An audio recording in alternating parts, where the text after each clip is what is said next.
Assalamualaikum warahmatullahi wabarakatuh. Kami dari tim peneliti Belia SMA Negeri 1 Palembang dalam bidang sejarah dengan judul Eksistensi Benteng Kota Besar dari Masa Kolonial Sampai Sekarang.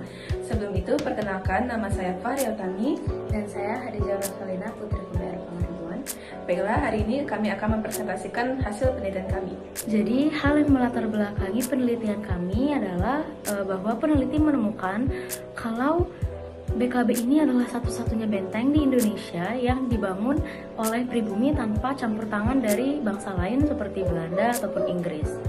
Namun, BKB mulai berubah seiring dengan berjalannya waktu, baik perubahan fisik maupun perubahan secara pemanfaatannya. BKB sendiri sebagai bangunan bersejarah mulai asing nih, bahkan bagi penduduk lokal kota Palembang.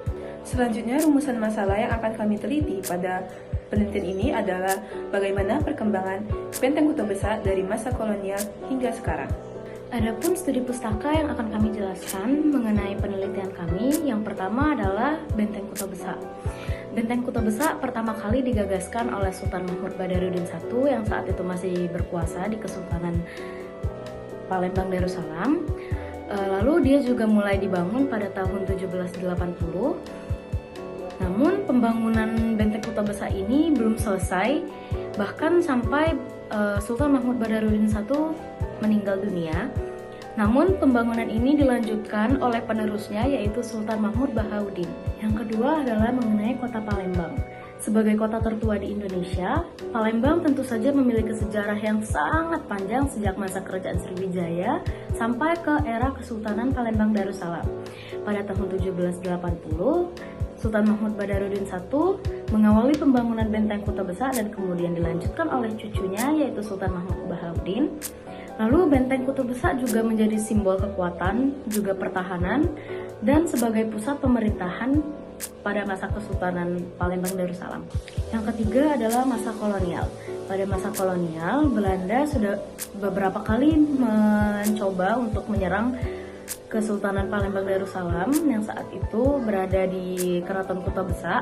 Namun, dua kali percobaannya mereka gagal, tapi mereka lalu melakukan siasat hingga pada percobaan yang ketiga kali mereka berhasil membumi hanguskan Keraton Kuto Kecil dan mengusir SMB II Sultan Mahmud Badarudin II dari keraton dan mengambil alih Keraton Kuto Besar untuk digunakan sebagai benteng juga pangkalan militer mereka. Baiklah, metodologi penelitian yang akan kami pakai pada penelitian kali ini adalah menggunakan metode sejarah pada umumnya, yaitu yang pertama heuristik, yang kedua kritik sumber, yang ketiga interpretasi, dan yang terakhir adalah historiografi. Jadi hasil dari penelitian yang peneliti lakukan terbagi menjadi dua bagian, yaitu pra-kemerdekaan dan juga pasca kemerdekaan. Pada masa pra-kemerdekaan, Sultan Mahmud Badarudin I yang saat itu berkuasa di Kesultanan Palembang Darussalam memutuskan untuk memulai pembangunan Benteng Kota Besar yang dimaksudkan untuk menjadi istana bagi Sultan dan juga permaisurinya.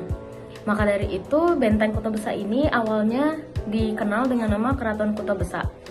Namun setelah Sultan Mahmud Badarudin I meninggal pun, bangunan ini belum selesai dibangun dan dilanjutkan oleh penerusnya, yaitu Sultan Mahmud Bahaudin. Baiklah, selanjutnya adalah pasca kemerdekaan. Jadi setelah kemunduran Sultan Mahmud Badarudin II ini, Keraton Kota Besar lebih dikenal dengan Benteng Kota Besar, dikarenakan dialihkan fungsinya oleh Belanda sebagai pusat pertahanan. Namun, setelah Belanda menyerah terhadap Jepang, Benteng Kota Besar ini akhirnya diambil alih oleh Jepang dan dijadikan sebagai kantor kepala militer di Palembang.